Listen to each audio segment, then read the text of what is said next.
नमस्कार दोस्तों, स्वागत है आपके एक और न्यू फ्रेश वीडियो में। और आज के इस वीडियो में हम बात करेंगे बाइकिंग कम्युनिटी के स्कैम्स के बारे में। तो जी हाँ दोस्तों, आजकल बाइकिंग कम्युनिटी में काफी सारी स्कैम्स हो गई है। जब आप लोग एक न्यू बाइक खरीदने जाते हो तब आपके साथ स्कैम होता है। जब आप लोग एक यूज बाइक खरीदने जाते हो तब स्कैम होता है। बाइक पेट्रोल पंप पे लेके जाते हो तब भी स्कैम होता है। तो अब स्कैम वाली वेब सीरीज आने के बाद खाली स्कैम ही स्कैम हो रहा है। तो वैसे अगर आप लोगों को ये वीडियो में सभी डिटेल्स चाहिए तो वीडियो को एंड तक जरूर देखिएगा। और वीडियो पसंद आया तो चैनल को सब्सक्राइब किए बिना मत जाइएगा। और वही दोस्तों, अगर आपके साथ भी कोई ऐसा बाइक कार से रिलेटेड स्कैम हुआ है तो वो चीज आप मेरे से शेयर करके बता सकते हो मुझे इंस्टाग्राम पे। इंस्टाग्राम की लिंक नीचे आपको डिस्क्रिप्शन बॉक्स में देखने को मिल जाएगी। तो अब इस वीडियो को फाइनली हम लोग शुरू करते हैं। तो दोस्तों, यहाँ पे हम लोग पहली बात करेंगे वो वाली स्कैम के बारे में जो आप लोगों के साथ होता है जब आप लोग एक न्यू बाइक खरीदने जाते हो तब। तो वैसे इस टॉपिक से रिलेटेड मैंने एक डेडिकेटेड वीडियो ऑलरेडी बना रखा हुआ है। तो अगर आप लोगों को और ज्यादा इन्फॉर्मेशन चाहिए तो उस वाली वीडियो को आप लोग चेकआउट कर सकते हो। सुनिए, जैसे आप लोग जानते हैं कि बाइक हर लोगों की नीड है। सभी को एक ना एक बाइक चाहिए, वेदर वो 100 सीसी की हो, 150 सीसी की हो या 200 सीसी की, वो उससे कोई मैटर नहीं करता है। लेकिन बाइक हर किसी की एक नीड है, बाइक सभी को चाहिए। भले आज की डेट में कोई कार ले या ना ले, या कार अफोर्ड करे या ना करे, लेकिन बाइक जो है वो हर लोग आजकल अफोर्ड कर ही लेते हैं। लेकिन एक्चुअली में होता क्या है कि जब आप लोग अपनी यही शौक पूरा करने जाते हो, यानी कोई बाइक खरीदने जाते हो एक शोरूम या डीलरशिप पे, तो आपके साथ स्कैम होता है। आपकी जो हाई स्ट्रेंथ अर्न मनी है उसको वहाँ पे वो लोग उसके साथ खेलते हैं और आपको उतना वैल्यू नहीं देते जितना आप लोगों ने पे किया रहता है। तो यहाँ सिंपल से मेरा कहने का मतलब ये है कि आप लोग जितना वहाँ पे पैसे खर्च करते हो उस हिसाब से आपको वैल्यू नहीं मिलती है। मतलब अगर आप लोग 1.5 लाख रुपए खर्च करते हो तो आपको 1,42,000 1,43,000 रुपए तक की वैल्यू मिलती है। मतलब 6-7 हजार रुपए का आपके साथ घपला हो जाता है। आज से कुछ साल पहले ये सब चीजें थोड़ी सी कम होती थी, लेकिन ये सब चीजों के बारे में लोगों को उतना ज्यादा जागरूकता नहीं, जिसकी वजह से डीलर वाले लोग और ज्यादा मोटिवेट हो गए यही सब स्कैम्स करने को, जिसकी वजह से आजकल हर डीलरशिप में लगभग आपको ये स्कैम देखने को मिल ही जाता है।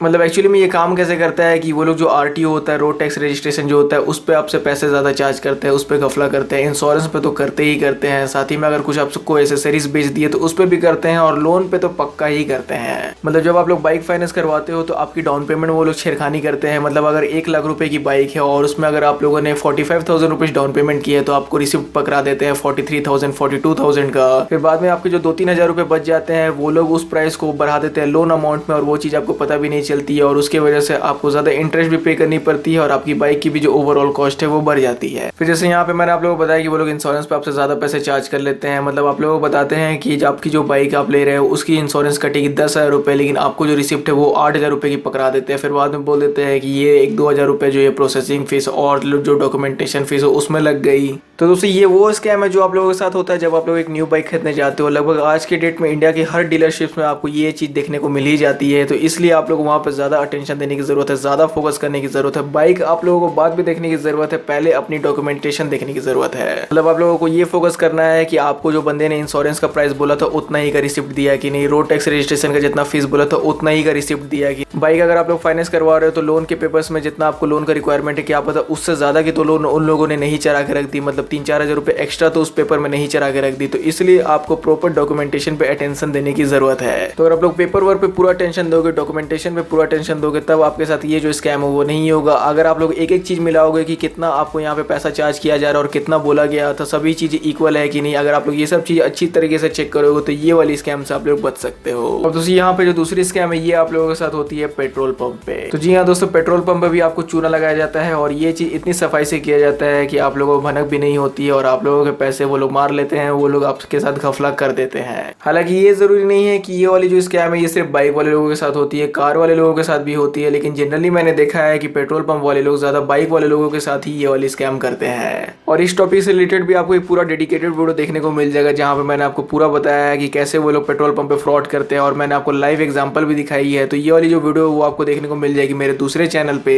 ऊपर आई बटन पे उसका आपको लिंक भी आ रहा होगा, साथ ही नीचे डिस्क्रिप्शन बॉक्स में उसकी लिंक आपको मिल जाएगी। तो वहां से भी आप लोग और डिटेल्स पाने के लिए उस वीडियो को चेकआउट कर सकते हो। फिर भी यहाँ पे मैं आपको शॉर्ट में बता देता हूँ कि पेट्रोल पंप पे आपके साथ कैसे स्कैम होता है और कैसे आप लोग इस चीज से बच सकते हो। तो दोस्तों, सबसे पहली बात कि कभी भी आप लोग पेट्रोल पंप पे अगर अपनी बाइक में फ्यूल या फिर अपनी कार में फ्यूल अप कराने जाओ तो हमेशा फोकस रखो मीटर पे कि मीटर पे 0 से वो सेट कर रहा है कि नहीं। हमेशा से यही देखा गया है कि जब मीटर 0 से सेट नहीं रहता है तभी अक्सर लोगों के साथ फ्रॉड होता है। और वहीं यहाँ पे एक और भी तरीका है फ्रॉड करने का, वो भी चीज यहाँ पे मैं अभी आपके साथ साझा कर देता हूँ। तो एक्जैक्टली वो लोग कैसे स्कैम करते हैं और आप लोगों को पता भी नहीं चलता है, तो इस पे तो जस्ट अभी हम लोग बात करेंगे। और वहीं ये जो स्कैम है ये आपके साथ तब तक नहीं होगा जब तक आप लोग मीटर पे ध्यान दोगे और वहीं आप लोग उन लोगों के बातों में जब तक नहीं घुलोगे।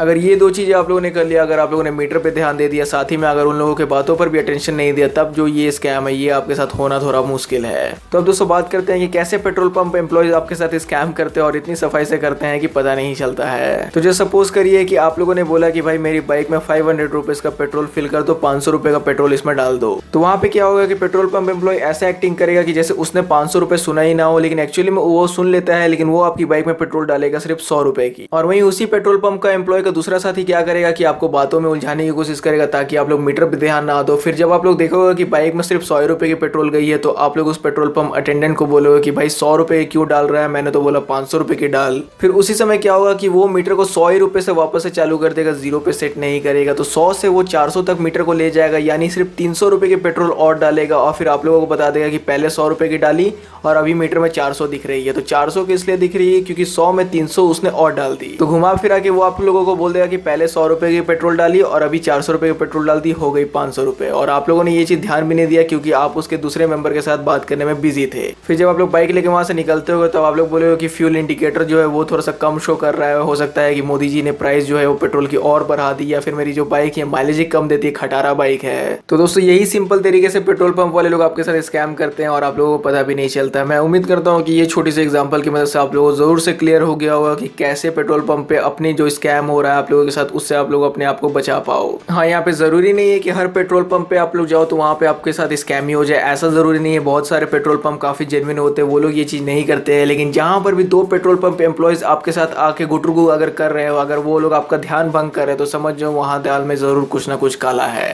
तो जैसे ही आप लोगों ने उनसे बात कर दी देश दुनिया की, वैसे ही उनका जो दूसरे मेंबर है वो आपकी जो बाइक का देश दुनिया घूमने का पेट्रोल जो आप लोगों ने डलवाया है उसमें घपला कर देगा। So that's why it's too necessary to pay proper attention while you are fueling up your bikes and cars in the petrol pump station. अब दोस्तों यहाँ पे जो तीसरी स्कैम है, ये सबसे बड़ी स्कैम है जो कि अक्सर होती है उन लोगों के साथ जो कि यूज बाइक खरीद लेते हैं बिना चेक करवाए। तो जनरली ऐसा नहीं है कि जो लोग भी यूज बाइक खरीदते हैं उन लोगों को हमेशा फ्रॉडी बाइक मिलती है, ऐसा बिल्कुल भी नहीं है। लेकिन जनरली यही चीज देखा गया है। और यहाँ पे अगर मैं शॉर्टलिस्ट करूँ बाद बाकी जो 2 स्कैम्स मैंने आप लोगों को बताई और इस वाली स्कैम से, तो यहाँ पे ये वाली जो स्कैम ये सबसे ज्यादा लोगों के साथ होती है। हाँ, भले यहाँ पे आपके साथ लोन में फ्रॉड ना हो और यहाँ पे आपके साथ आरटीओ की फीस उसमें फ्रॉड ना हो, क्योंकि एज अ यूज बाइक अगर आप लोग लेते हो तो वो ऑलरेडी रजिस्टर होती है कोई ना कोई स्टेट में। और ज्यादातर लोग जो यूज बाइक लेते हैं वो कैश में लेते हैं। बहुत ज्यादा कोई महंगी बाइक ले रहा है तो वही लोग उनको फाइनेंस करवाते हैं, लेकिन ज्यादातर यही देखा जाता है कि यूज बाइक लोग ज्यादातर कैश में लेते हैं, जिनकी वजह से यहाँ पे पेपर वर्क में उतना ज्यादा आपको फ्रॉड होने की चिंता नहीं रहती है। लेकिन हाँ, इंश्योरेंस में यहाँ पर भी फ्रॉड होता है। और हाँ, ये वाली जो इंश्योरेंस की फ्रॉड ये उन बाइकों के साथ ज्यादा होती है जिनकी जो इंश्योरेंस है वो खत्म हो गई रहती है, जिनकी जो पॉलिसी वो एक्सपायर करके रहती है। यहाँ पे आप लोगों को अगर न्यू इंश्योरेंस लेनी पड़ रही है अगर कोई second hand use bike dealer से, तब आपके साथ यहाँ पे फ्रॉड होने की चांसेस रहती है। जो यूज बाइक अगर आप लोग ले रहे हो जो कि ऑलरेडी इंश्योर्ड है, तो वहाँ पे फ्रॉड होने की चांसेस बहुत ही कम रहती है, क्योंकि वहाँ पे आपको इंश्योरेंस के लिए पैसे नहीं देने रहते हैं। नाम ट्रांसफर के लिए भले इंश्योरेंस में आपको थोड़ी बहुत फीस लग सकती है, लेकिन जो बाइक में इंश्योरेंस पॉलिसी एक्सपायर हो गई है उसकी जो आपको इंश्योरेंस की प्राइस है, पेपर वर्क जो उसको पूरी तरीके से चेक करना है। नहीं तो फिर होगा वही कि डीलर आपको बोलेगा कि 8,000 रुपए की इंश्योरेंस है, बाद में आपको रिसिप्ट देगा 6,000 रुपए की, बोलेगा 2,000 रुपए फीस में लग गई। तो एक्चुअली में ऐसा कुछ भी नहीं होता, कुछ फीस उस नहीं लगते हैं। जो इंश्योरेंस का पॉलिसी होता है उसी में सभी चीज आजकल इंक्लूड रहती है। तो दोस्तों ये तो छोटी मोटी फ्रॉड हो गई जो कि आपके साथ एक यूज बाइक डीलर कर सकता है, जो कि 2-3 हजार रुपए ज्यादा से ज्यादा 4-5 हजार रुपए तक की हो सकती है। लेकिन सबसे बड़ी यहाँ पे फ्रॉड आती है खुद बाइक के साथ। हाँ, भले ये जो चीज है आपको उतना ज्यादा 100-125 सीसी यानी कंप्यूटर बाइक के साथ ना देखने को मिले, लेकिन जितनी भी स्पोर्ट्स बाइक आती है, चाहे वो 160 सीसी हो या 200 सीसी हो या फिर उससे ऊपर ही कोई भी सीसी वाली बाइकें हो, तो वहाँ पे क्या करते हैं कि वो लोग किलोमीटर्स को बैक कर देते हैं। मतलब जितनी भी बाइक की ओडोमीटर की रनिंग होती है, कि मतलब जितनी भी बाइक 30-40 हजार किलोमीटर चली रहती है उसको वो लोग टेम्पर कर देते हैं, कम कर देते हैं, फिर वही फॉल्स बाइक आपको सेल कर देते हैं।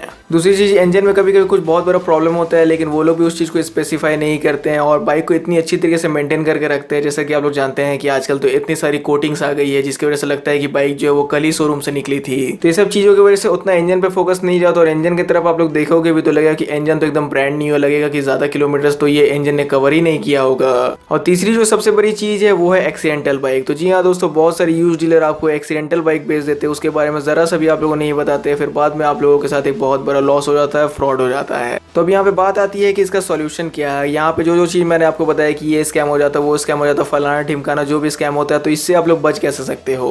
तो दोस्तों ये बात तो एकदम सही है कि हर लोग तो बाइक एंथुसियास्ट होते नहीं है, हर लोग तो बाइक के इंजीनियर होते नहीं है कि जो बाइक को को छू के बता दे कि ये जो यूज्ड बाइक ये काफी ज्यादा सही है, ये अच्छी तरीके से चलाएगी, ये दूसरी जो बाइक है वो एक्सीडेंटल है, उसका जो इंजन है वो भी खराब है। तो दोस्तों इस टाइप की जो टैलेंट है वो कॉमन लोगों में तो देखने को मिलती नहीं है। तो भला अब यहाँ पे आप लोग क्या कर सकते हो? तो दोस्तों इसका सिंपल सा ट्रिक ये है कि आपके नियर बाइक में कोई भी एक ऐसा मैकेनिक है जो कि काफी ज्यादा वेल रेप्यूटेड है, जिसकी जो रेटिंग्स है वो काफी ज्यादा हाई है, तो वो मैकेनिक को आप लोग एक बार जरूर साथ लेके जाइए अभी भी आप लोग एक यूज्ड बाइक खरीदने जा रहे हैं। तो भले इस चीज के लिए वो मैकेनिक कुछ आपसे पैसे की डिमांड कर सकता है, लेकिन बहुत ज्यादा पैसे की डिमांड नहीं करेगा। हो सकता है कि 300-400 रुपए या फिर ज्यादा से ज्यादा 500 रुपए डिमांड कर सकता है, लेकिन उससे ज्यादा तो नहीं करेगा। तो ये चीज अगर आप लोग कर लेते हो तो वो जो मैकेनिक है आपकी यूज्ड बाइक को बहुत ही अच्छी तरीके से चेक कर सकता है, जो कि आप कभी भी ना कर पाओ। फिर उस मैकेनिक के गाइडेंस में अगर आप लोग कोई यूज्ड बाइक लेते हो तो यहाँ पे आपके 100% चांसेस है कि आपको वो एक अच्छी बाइक दिलवाएगा, आपके साथ यहाँ पे फ्रॉड नहीं होगी आपके यूज्ड बाइक में। तो इसलिए ये चीज आप लोग जरूर से करनी चाहिए जब भी आप लोग सेकंड हैंड बाइक खरीदने जा रहे हो। तो दोस्तों यही 3 बिगेस्ट स्कैम है जो कि आजकल हर बाइक वाले लोगों के साथ हो ही जाती है। तो ये वाली वीडियो मैंने आप लोगों के साथ इसलिए शेयर किया ताकि ये सब जो स्कैम्स है उससे आप लोग बच पाओ। अगर आप लोगों को ये वीडियो अच्छा लगता है तो जरूर से लाइक कर दीजिए, चैनल को सब्सक्राइब नहीं किया तो सब्सक्राइब भी कर दीजिएगा। मैं आपको थैंक यू।